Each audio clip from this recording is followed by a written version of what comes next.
Hey, what is up friends, my name is Rick, and in today's Photoshop tutorial, I'll be showing you how to create a blurred or frosty glass effect, like this one. See, it's hiding down there. Alright, let's get started. Alright, before we fully start, I just want to let you know that it is best that you use a solid color background to follow this tutorial. Later on you can mess around with the settings, but if you're going to be following it step by step, it's best that you have a solid color background like white or black. Just helps with the tutorial. Right, so I have a simple setup here. I've got a background and my main subject is going to be the logo. Once you've got your main subject and the background set up, you want to duplicate your main subject by using Ctrl-J on a PC or Command-J on your keyboard on a Mac. All right, we want to hide the copy layer for now. In between the two main subject layers, you're going to want to make a new layer. And this is going to be the shape of the effector or the blur. So I'm going to use the ellipse tool here to make a circle.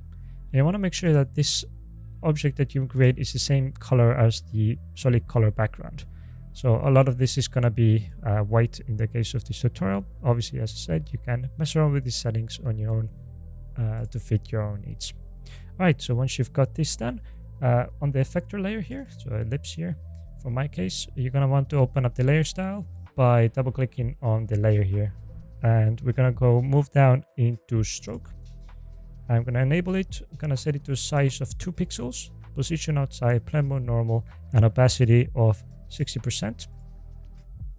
And the color of the stroke needs to be the same color as the solid background, which is why I recommend you use a solid background. It's going to make it a lot easier. Right, once you've got the stroke enabled and set up, go down to inner glow, set the blend mode to normal, with a color as the same as the solid background, opacity of 8%, noise of 0% here, choke of 15% with a size of 30 pixels.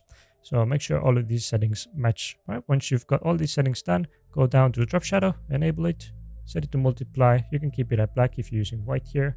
Opacity of 10%, distance of 70 pixels, and size of 65 pixels. Obviously, as I said, all of these settings are down to you. You can mess around with them later on and see what does what exactly. Now we're going to move to the duplicated base layer that you created here. So enable that so you can see it. Go up to filter, blur, Gaussian blur, and set it to about 40 pixels. Press OK.